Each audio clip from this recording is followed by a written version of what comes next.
శ్రీమహాగణాధిపతయే నమః. ఓం గురుభ్యో నమః. ఓం శ్రీమాత్రే నమః. పరమేశ్వర స్వరూపమైనటువంటి జ్యోతిష, వాస్తు మరియు ఇతర అనేకమైనటువంటి శాస్త్రములను మనకు అందించినటువంటి మహర్షులకి నమస్కారం. హయగ్రీవ హయగ్రీవ హయగ్రీవేతి యోపదేత్ తస్య నిస్సరతే వాణి జహ్నుకన్యా ప్రవాహవత్. అరుణాం కరుణాతరంగితాక్షీం ధృతపాశాంకుశపుష్పబాణచాపాం అనిమాదిభిరావృతాం మయూకైః అహమిత్యేవ విభావయే భవానీం. శ్రీమాత్రే నమః. ప్రేక్షకులకి ఆ లలితాంబిక అమ్మవారి యొక్క అనుగ్రహం పరిపూర్ణంగా కలగాలని మనస్ఫూర్తిగా కోరుకుంటూ, మనం ఈరోజు చాలామంది అడుగుతున్న ప్రశ్న ఏంటంటే, శని మారుతున్నాడు కదా మార్చి 29వ తేదీ నుంచి, దాని మూలంగా ఎలాంటి ఫలితాలు ఉంటాయి? అందులో ముఖ్యంగా శని భగవానుడు మారినప్పుడు ఒక 2 నెలలు రాహు కూడా ఇక్కడే ఉంటాడు. రాహు శనులు కలిసి ఉంటారు ఒక 2 నెలలు. ఆ 2 నెలల పరిస్థితి ఏంటి? మారకముందు ఇక్కడ శని ఉన్నప్పుడు ఎటువంటి ఫలితాలు ఇస్తాడు ద్వాదశ లగ్నాల వారికి? అదేవిధంగా అసలు జాతకమే తెలియదు అనుకునేటువంటి వారు, నక్షత్రము లగ్నము ఏమీ తెలియదు కొంతమందికి, అటువంటి వారు ఎటువంటి జాగ్రత్తలు తీసుకోవాలి, ఎటువంటి శుభ ఫలితాలు ఉంటాయి అనేటువంటి విషయాల్ని ఒక్కొక్క లగ్నరీత్యా తెలుసుకుందాం. అయితే ఈ విషయాలు చెప్తుంది నేనైనప్పటికీ కూడా చెప్పిస్తుంది సాక్షాత్ లలిత అమ్మవారిగా భావిస్తూ ఒక్కొక్క లగ్నం గురించి మనం తెలుసుకుందాం. కుంభలగ్నము, కుంభరాశి. కుంభం వారికి కనుక చూసుకున్నట్లయితే ప్రస్తుతం మీకు రాశిలో ఉన్నాడు శని.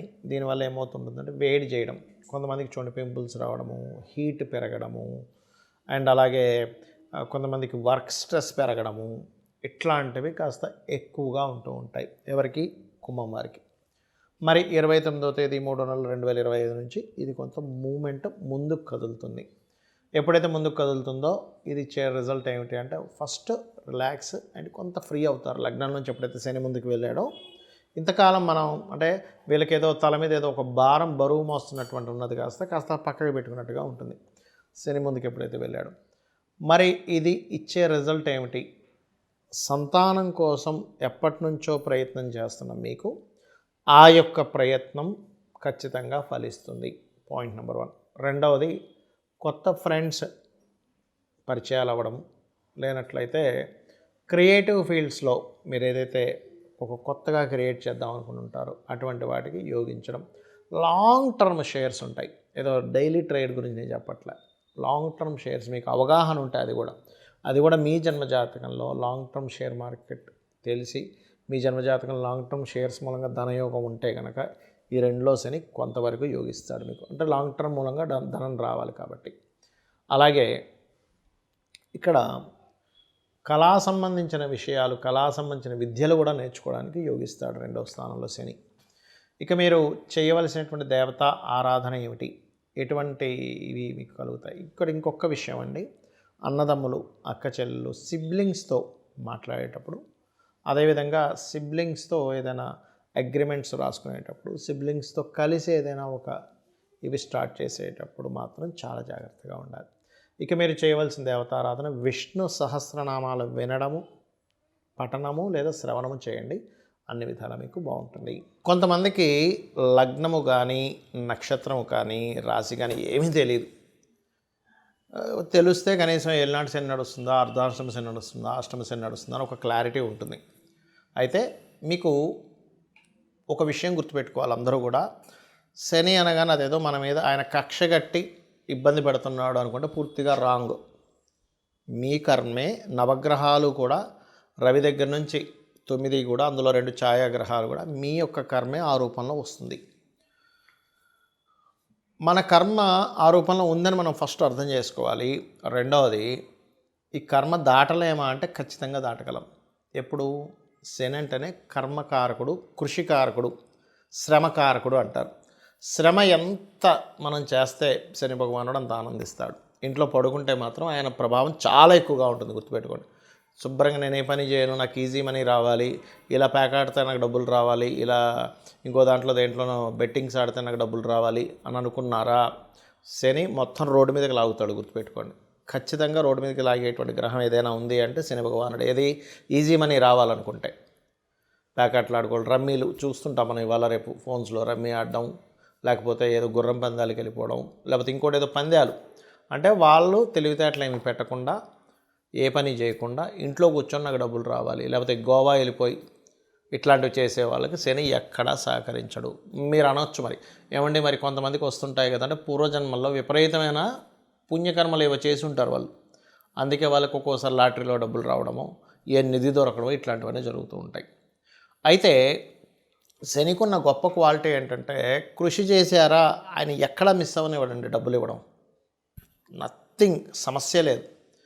అయితే ఇక్కడ మీకు మరి నక్షత్రము రాశి తెలియని వారి పరిస్థితి ఏమిటి అంటే శని 12లో న్యాచురల్ 12th హౌస్లో తిరిగేటప్పుడు పర్టికులర్గా అది కూడా రాహుతో తిరుగుతున్నాడు కాబట్టి కొంచెం అందరూ అంటే ఈ తెలియని వాళ్ళు ఇన్వెస్ట్మెంట్ చేసేటప్పుడు మాత్రం జాగ్రత్తగా ఉండాలి. ఎందుకంటే ఇక్కడ తిరిగేటువంటి శని దేశకాల పరిస్థితుల మీద ఎటువంటి ప్రభావం చూపిస్తాడంటే జీవుల మీద కొంచెం హెల్త్ రిలేటెడ్ ఇష్యూస్ మీద ప్రభావం చూపిస్తూ ఉంటాడు ఇక్కడ తిరిగే శని. ఎందుకంటే ఇక్కడ శని ఇక్కడ ఉంటూ గురురాశుల్లో ఉంటూ మరో గురురాశులను చూస్తున్నాడు జీవుల మీద, హెల్త్ మీద. అలాగే కర్మ, వర్క్ మీద. అంటే నేను మీకు గతంలో ఇక్కడికి శని కుంభంలోకి ఎంటర్ అయ్యేటప్పుడే మీకు హెచ్చరించాను 2 సంవత్సరాల క్రితమే. శని ఇక్కడ నుంచి స్లోగా మేషం వరకు వెళ్తున్నాడు.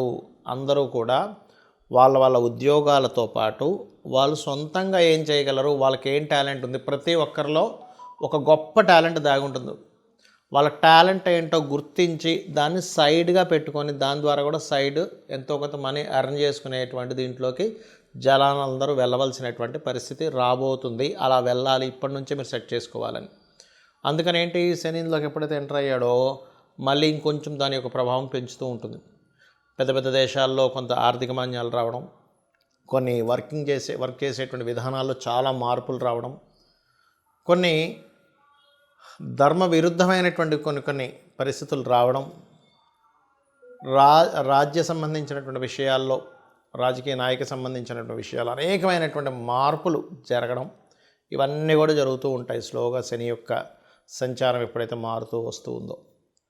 కాబట్టి మీకు డేట్ ఆఫ్ బర్త్ తెలిసినా తెలియకపోయినా ఏమైనా సరే ఒకటే గుర్తుపెట్టుకోండి, మీకు పనులన్నీ ఆలస్యం అవుతున్నాయి అంటే పూర్వజన్మల్లో ఎక్కడో శనికి సంబంధించిన దోషం మీరు చేశారు, అది ఈ కర్మలో ఈ రూపంలో వచ్చింది. అందుకని మీరు చేయవలసింది ఏమిటంటే శనివారాలు ప్రత్యేకంగా తైలము ఒంటికి రాసుకొని చక్కగా స్నానం చేయండి, దానివల్ల కొంత దోషం పోతుంది. రెండవది, మధ్యాహ్నం పూట నిద్రపోకండి పొరపాటును కూడా. చిన్నపిల్లలు, స్త్రీలు, బాగా ఏజ్డ్ పర్సన్స్కి సంబంధం లేదు, వాళ్ళు నిద్రపోవాలి. ఎందుకంటే వాళ్ళకి ఎనర్జీ సరిపోదు, మాటికి మేలుకు వస్తూ ఉంటుంది. మధ్యాహ్నం పూట కాసేపు నిద్రపోవాలి. ఇంట్లో స్త్రీలు ఇంట్లో పనులు ఉంటాయి, పాపం వాళ్ళు పొద్దున్నే లేచి చేస్తారు, వాళ్ళకి శనికి సంబంధం ఇబ్బంది ఏమి ఉండదు. కానీ మంచి యువకులు ఒక 15 ఏళ్ళ నుంచి 15 ఏళ్ళ వయసు నుంచి ఒక 55 ఏళ్ళ వయసు వరకు ఉండే వాళ్ళందరూ కూడా యువకుల కిందకే వస్తారు. వీళ్ళు మధ్యాహ్నం పూట కాసేపు నిద్రపోవడం ఇట్లాంటివి చేయకండి, శని ప్రభావం ఖచ్చితంగా పడుతుంది. మళ్ళీ కొంతమంది సాధకులు ఉంటారు, రాత్రి సమయంలో జపం చేసుకుంటారు, రాత్రంతా అమ్మవారి జపాలు చేసేవాళ్ళు ఉంటారు, వాళ్ళు మధ్యాహ్నం పూట కాసేపు పడుకోవచ్చు, దానికేం కాదు. నైట్ డ్యూటీస్ చేస్తూ ఉంటారు కొంతమంది, వాళ్ళకి ఇబ్బంది ఏం లేదు. కానీ మీకు ప్రభావం పడకుండా ఉండాలంటే మాత్రం ఇవి ఖచ్చితంగా పాటించాలి. ఎక్కువగా వాకింగ్ చేయాలి, ఎక్సర్సైజెస్ చేయాలంటే మార్స్ ఎనర్జీని పెంచుకోవాలి. ఇక్కడ హోమాలకు ఎక్కువగా పార్టిసిపేట్ చేస్తుండాలి, చండీ హోమము లేదా చండీ పారాయణం చేస్తుండాలి. ఆంజనేయ స్వామి ఆలయం కానీ, నరసింహస్వామి ఆలయం కానీ, ఏదైనా శక్తి దేవత ఆలయాలు లేదా గణపతి ఆలయం లేనట్లయితే మీకు దగ్గరలో రావి చెట్టు ఉన్నా కూడా దాని చుట్టూ ప్రదక్షిణం చేసినా కూడా మీకు ఆ యొక్క దోషం అనేటువంటిది పరిపూర్ణంగా తొలగిపోతుంది. సో ఈ రకంగా చేసి మీ యొక్క అభివృద్ధి ఆ యొక్క స్వామివారి అనుగ్రహం లేదా అమ్మవారి అనుగ్రహం ద్వారా మీరు పొందాలని కోరుకుంటూ శ్రీమాత్రే నమః.